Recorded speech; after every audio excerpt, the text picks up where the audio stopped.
On today's Transformation Decoded, we are going to talk about self-improvement or self-lying, and what's the difference between self-improvement and self-hurt.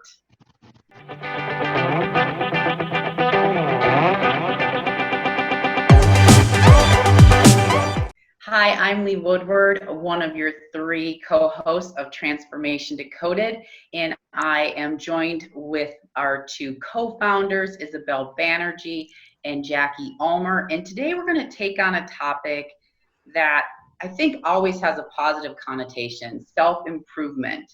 And we're going to look at that a little more deeply and kind of talk about, are there any downsides of our continual focus on self-improvement? And so with that, Jackie, I know this is a topic that is near and dear to you. So I want to kind of throw it over to you. Kind of first of all, what do you think of in terms of like, what does self-improvement mean to you?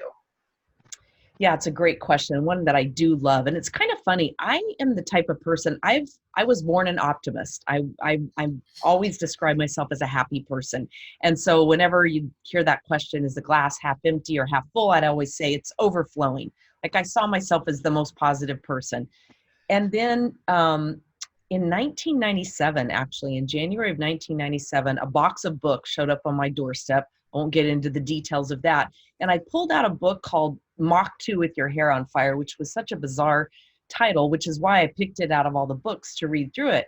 And it talked about the pictures. It talked about the difference between being a positive person and the negative self-talk more than anything. Those pictures that we run through our mind, those stories that we make up about ourselves. And that literally, it was a 45-minute read, and it changed so much about my life. And it put me on a path of reading self-help books and learning more about myself and paying attention to the thoughts that I had and all that type thing. So it was really, really interesting because I realized that while I was a positive person, wow, the self-talk and the way I would beat myself up and be so hard and critical on myself, not even consciously, subconsciously to some extent, when I really started paying attention after reading this book, I was just blown away by it. So I've been on a treadmill and a path and a journey for a long time. And I think there's a lot of good that can come out of it, but I think that there can be some very negative as well. And I know we'll get further into that. But that's a little bit of how I started my journey. And I'm still, have a stack of books always. You're a book queen, Jackie. So, Yes. Well, Isabel, how about you? Kind of what does that term self-improvement mean to you? It has been an evolving understanding or relationship with that term. I was thinking back, when I began my relationship or connection to self-improvement, it was because, and you know my story, I was a pregnant teen, a high school grad, and on my own from when I was 16 years old. And so I, first of all, was trying to overcome a lot of negative talk and programming from earlier in my life. And I was also on an extreme mission to become self-sufficient and to be, the breadwinner of a little family of two. And so for me, it was like, okay, what can I learn? What can I teach? How can I get better? How can I get stronger?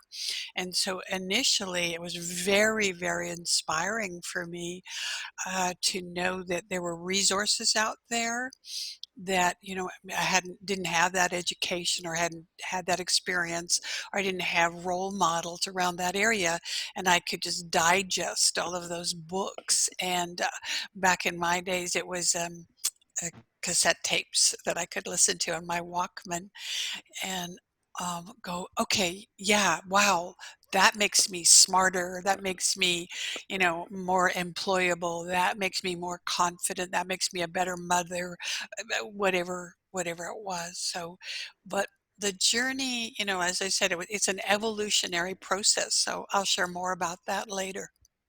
Great. I mean, you both just kind of said something that I think is really interesting on this. So Jackie kind of said it's this negative voice and learning to how to make that more positive, but yet kind of you always have to have something telling you you're not good enough to self-improve. And then Isabel, you kind of added into that it built your confidence, Yeah. but yet you never, it's a journey, right? Do you ever get there? So Jackie, kind of what do you think? You called it a treadmill. Like how do you kind of get that balance of, Well, I guess, positive? yeah, and I think that I think life is a journey, and we never fully get there with anything.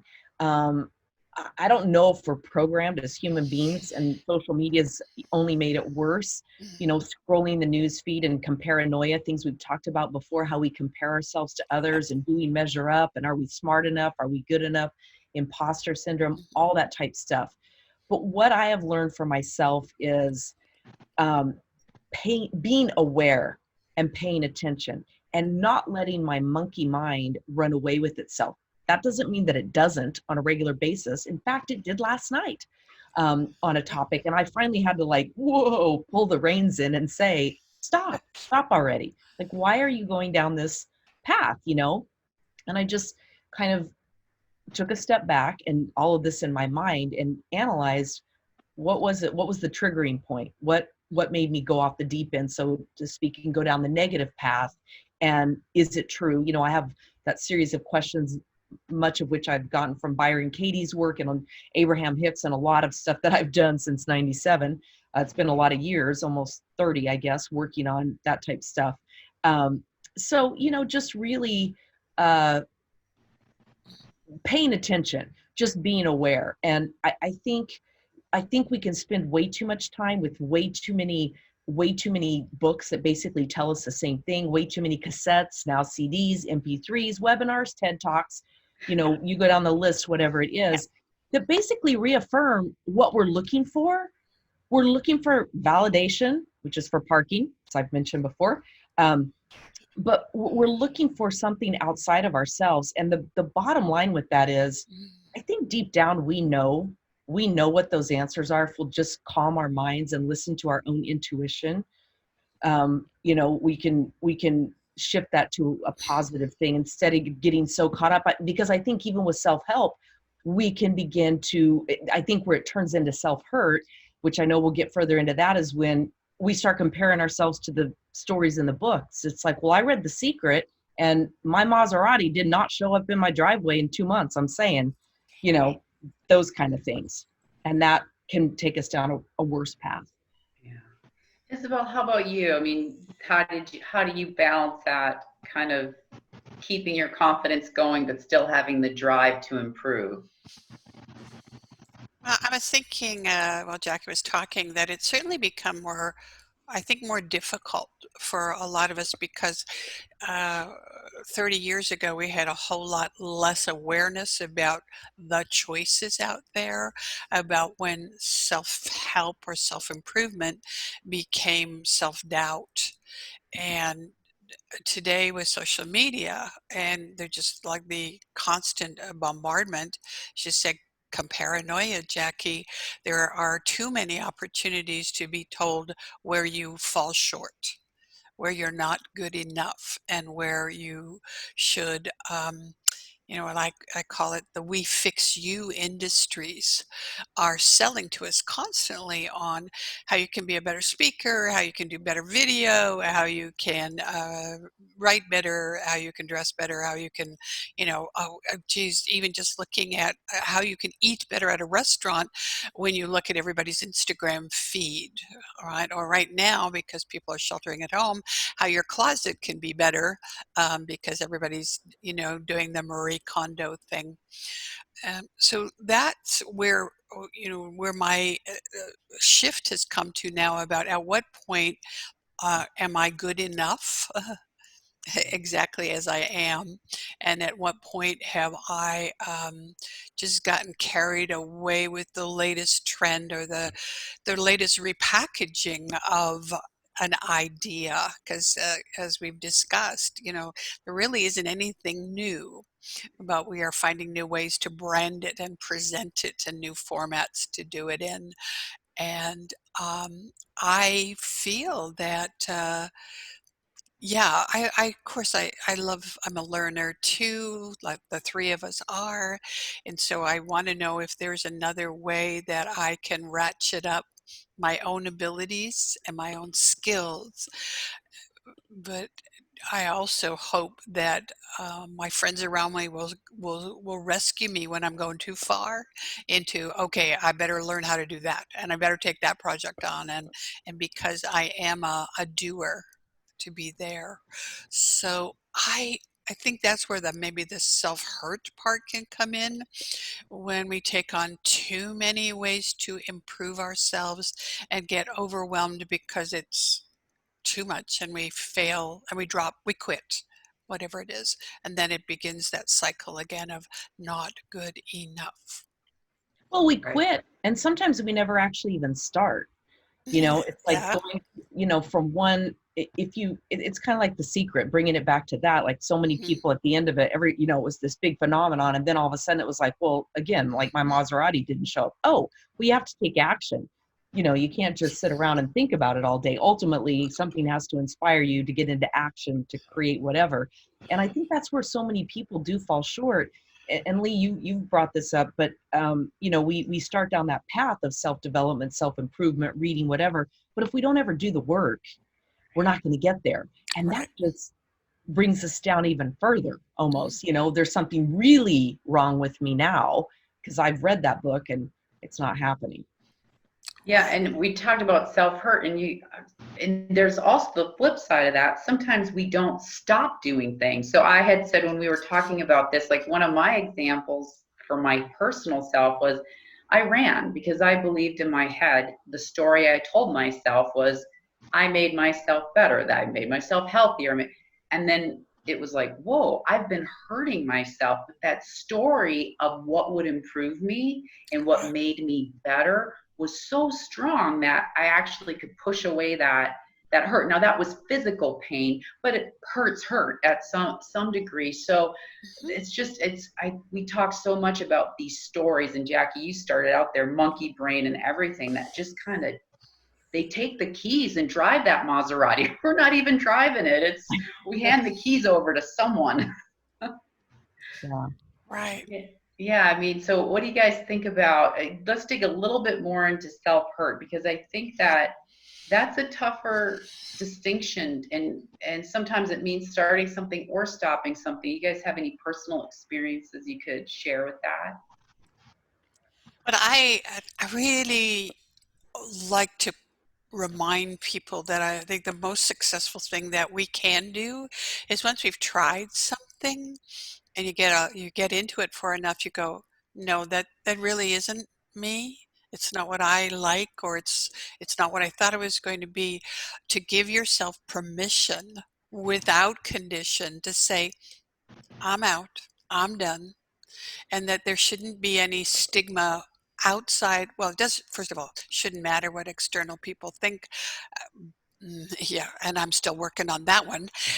But that we should be able to say to ourselves, yeah, no, I had the guts, I had the courage to investigate that, to learn what I could from it, but I don't need to go any farther with that. Thank you very much. So that is my like takeaway most from thinking about this with both of you, that I will always want to explore opportunities and ways to improve, but boo on me if I don't go, no, next. Yeah, yeah, because that can play into that. No one wants to be a quitter. So, Right, right. Jackie, how about you? Well, I like continuing down the journey that you started us on, Lee, in terms of like physical hurt, which Yeah, leads to emotional hurt very often. And I think, especially as women, I'd like to say we've moved past this for our daughter's generation and the next one's coming up, but we are, our gender is really consumed with the physical appearance and we're yeah, conditioned to be that way. And I know for me, I value thinness. I know I do. I still get on the scale every single morning. I'd like to tell you I don't, but I do. I really truly do. And if I don't catch myself, it predisposes me to how I'm going to spend the rest of my day, from my workout routine to what I eat, to maybe how I penalize myself because of an extra pound or something crazy like that. And again, it's learning to master the mind. And I think social media does take us potentially, if we're not careful, down a path and wanting to fit in and do what's right. Like, should I be doing keto? Should I be doing paleo? Should I Right. run or should I power walk? How much strength training do I need? Is it no pain, no gain? Is that really true? No, it's not. Intermittent fasting, just so many different things. I do my bulletproof coffee. Well, it's kind of funny. Lately, I haven't been feeling super great with it. And my mind, my intuition, my gut told me, go back to decaf. I've never been able to handle caffeine almost my whole life. And when I started doing the bulletproof coffee, I started with caffeinated because it's what I had. And it didn't seem to bother me, but lately it has. And so a couple days ago, I switched. Mm. And I think that was the difference for me. But it's like, well, I don't think I'm supposed to do decaf because, part of the whole, listen to your body. So, just that physical hurt, that self-hurt, I think the physical part of it can be a big deal if we're not careful. Yeah, well, I mean, and I think, you probably one of the only industries larger than the self-help books are the women's beauty products and this and that. So there's never seems to be a shortage of how we're supposed to improve our looks. So Right. never a shortage. And So there's certainly a lot of options for surgical improvement as well. I'm living here in Arizona. We are right smack in the capital next to California, right? Of come here and nip and tuck and straighten and lift and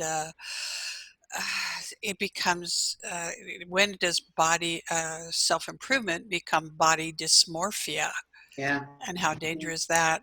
I posted on Facebook a couple of days ago this new disturbing trend about having your lips altered so they're wavy like a clamshell. It's like, what the F is why are people doing that to themselves? And what the heck are they going to look like when they're 80? They're going to look like the grandpa from The Simpsons, right?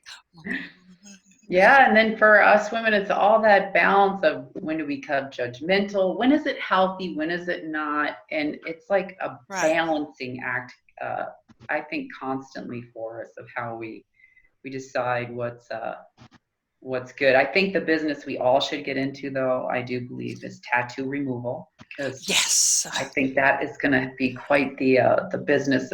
Speaking of people moving into their older years, maybe not wanting all that, but um, I want Truly. to. I A want long to. time ago, years ago, I told my husband, the day that they perfect tattoo removal, we are investing heavily in that company.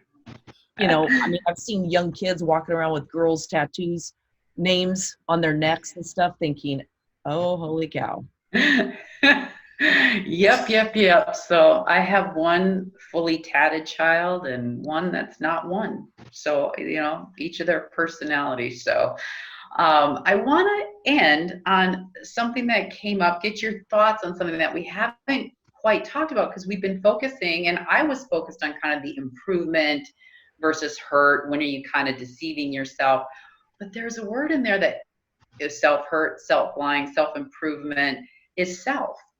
So I would really love to, because you guys help people, you help them improve their life. So I would love to kind of have you take away that distinction of when the difference of when you take it on and you do self improvement work, or when you get help from somebody, and kind of how do you decide what's the right path for you.